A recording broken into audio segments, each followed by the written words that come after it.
नमस्कार दोस्तों, आज हम लोग पढ़ेंगे निषेचन के बारे में। निषेचन क्या होता है? ये बायोलॉजी का इंपॉर्टेंट टॉपिक है। निषेचन किसे कहते हैं? निषेचन निषेचन किसे कहते हैं? ये टॉपिक अक्सर एग्जाम में पूछा जाता है कि निषेचन किसे कहते हैं।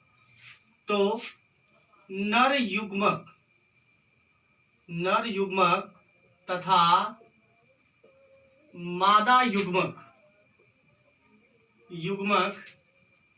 के मिलन की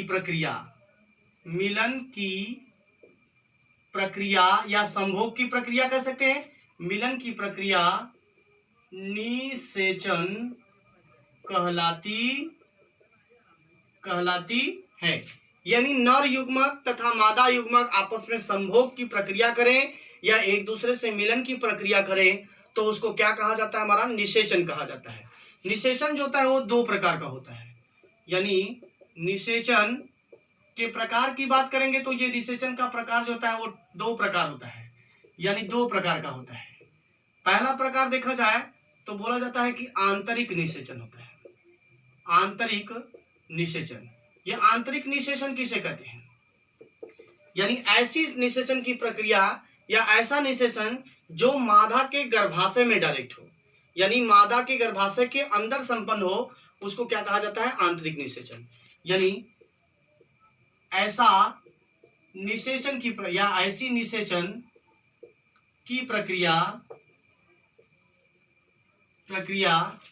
जो मादा के गर्भाशय के अंदर हो, आंतरिक निषेचन कहलाता है।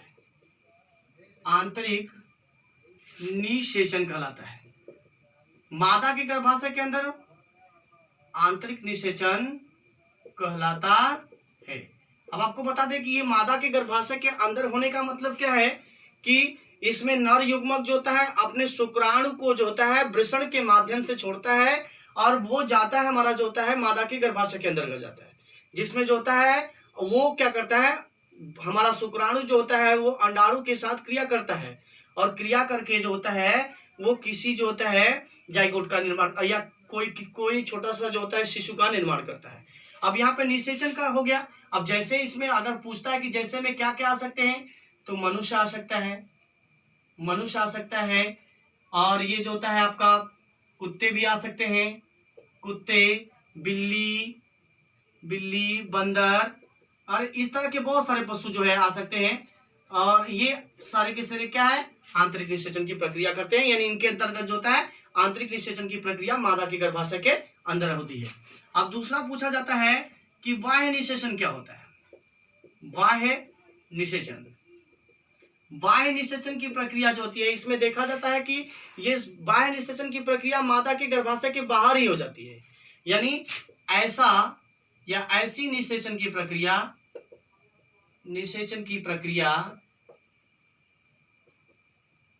जो मादा के गर्भाशय के बाहर हो जाए बाह्य निषेचन कहलाता है। बाह्य निषेचन कहलाता है। यानी बाह्य निषेचन, अब इसमें बाह्य निषेचन की प्रक्रिया कौन कौन करता है? तो ये मेढक करता है और मछली करता है और भी जंतु हैं। तो यहाँ पे ये जो होता है बाह्य निषेचन की प्रक्रिया करते हैं। तो कैसे करते हैं ये भी बता देते हैं। तो कोई भी मेढक जो होता है वो नर युग्मक जो होता है वो अपने शुक्राणु को या जो मादा युग्मक जो होता है अपने अंडाणु को जो होता है पानी के अंदर छोड़ते हैं। तो ये जो पानी के अंदर जो होता है अंडाणु और शुक्राणु मिलते हैं, तो मिलने के बाद जो होता है निषेचन की प्रक्रिया क्या हो जाती है? संपन्न हो जाती है। क्योंकि ये मादा के गर्भाशय के अंतर्गत नहीं होता है, यानी पानी के अंदर यानी बाहर ही हो जाता है, इसलिए इसको बाह्य निषेचन के अंतर्गत रखा जाता है। अगला क्वेश्चन आपसे पूछा जाता है कि मादा के किस जनन अंग में भ्रूण का रोपण होता है? यानी मादा के किस जनन अंग में जो होता है वो भ्रूण का रोपण होता है। या लिख सकते हैं इसको, प्रश्न है, पहला प्रश्न मान लेते हैं कि मादा के किस जनन अंग में भ्रूण का यानी भ्रूण का रोपण होता है। अब रोपण होने का मतलब आपको, आप सब लोग जानते हैं कि रोपण होने का मतलब उपस्थित होना, रोपण होता है। तो ये जो होता है इसका छोटा सा आंसर है कि इसका आंसर जो होता है वो मादा के क्या होता है, मादा के गर्भाशय के अंदर होता है, यानी मादा के गर्भाशय में लिख सकते हैं। अगला क्वेश्चन आपसे पूछा जाता है कि अगला क्वेश्चन में जो होता है कि मादा का जो होता है जनन अंग कौन सा होता है, यानी मादा जो होता है, मादा का जनन अंग क्या है, मादा का जननांग, जननांग क्या है, या जननांग का नाम क्या है, ये भी पूछ सकता है। तो जननांग का नाम जो होता है वो वृषण होता है, यानी उसका नाम क्या है, वृषण होता है। अगला क्वेश्चन आपसे, ये भी क्वेश्चन जो होता है पूछा जा सकता है, और ये भी पूछा जाता है कि जो निषेचन की प्रक्रिया होती है उस निषेचन की प्रक्रिया में कौन कौन भाग लेता है, यानी क्वेश्चन है कि निषेचन की प्रक्रिया में कौन कौन भाग लेता है, कौन कौन भाग लेता है, ये अच्छा क्वेश्चन है, भाग लेता है।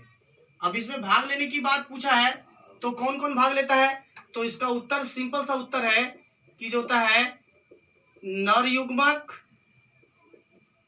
एक नर युग्मक रहेगा और एक मादा युग्मक रहता है, यानी इसमें दो भाग लेने वाले जो होते हैं वो एक नर युग्मक और दूसरा जो होता है हमारा मादा युग्मक होता है, ये इसमें भाग लेने वाले होते हैं। अगला क्वेश्चन आपसे पूछा जाता है प्रजनन, प्रजनन किसे कहते हैं, प्रजनन किसे कहते हैं, ये इंपॉर्टेंट क्वेश्चन है आपके एग्जाम के लिए। प्रजनन किसे कहते हैं, तो प्रजनन की परिभाषा देखा जाए उत्तर के अनुसार तो प्रत्येक जीवधारी अपने समान संतान उत्पन्न करने का गुण रखता है, उसके इसी गुण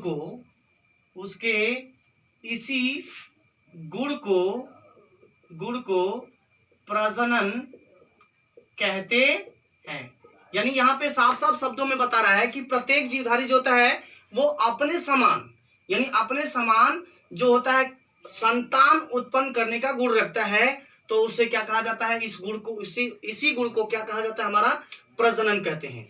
अब इसमें क्वेश्चन ये भी पूछा जाता है, एक क्वेश्चन है आपका कि द्विलिंगी किसे कहा जाता है, यानी द्विलिंगी किसे कहते हैं, यानी ऐसे जंतु जिनमें दो लिंग पाए जाते हैं, यानी ऐसे जंतु जिनमें दो लिंग पाए जाते हैं उन्हें द्विलिंगी कहा जाता है, द्विलिंगी कहा जाता है। ये द्विलिंगी है। जैसे में क्या आ सकता है, जैसे सिंपल सा जो है ये जो होता है आपका केचुआ का नाम सुना है। एक इंपॉर्टेंट क्वेश्चन है, अक्सर भी पूछा जाता है कि जो होता है किसान का मित्र किसे कहा जाता है, किसान का मित्र किसे कहा जाता है, तो किसान का मित्र जो होता है ये केचुआ है, इस केचुए को ही किसान का जो होता है मित्र कहा जाता है। तो ये जो थे हमारे इंपॉर्टेंट क्वेश्चन थे आंतरिक निषेचन। और भी क्वेश्चन पूछे जाते हैं कि ये जो होता है अंडे देने वाले जंतुओं को क्या कहा जाता है, तो अंडे देने वाले जंतुओं को जो होता है उत्तर में हम लिखेंगे अंडयुज कहा जाता है। अब यहीं पे फिर अगला क्वेश्चन है कि बच्चे देने वाले जंतुओं को क्या कहा जाता है, तो बच्चे देने वाले जंतुओं को क्या कहा जाता है? जरायुज कहा जाता है। तो ये थे हमारे जो है इंपॉर्टेंट क्वेश्चन जो अक्सर एग्जाम में पूछे जाते हैं। अगर जो है हमारा वीडियो अच्छा लगा होगा या वीडियो समझ में आया होगा तो लाइक कीजिएगा, शेयर कीजिएगा, सब्सक्राइब कीजिएगा। नमस्कार दोस्तों।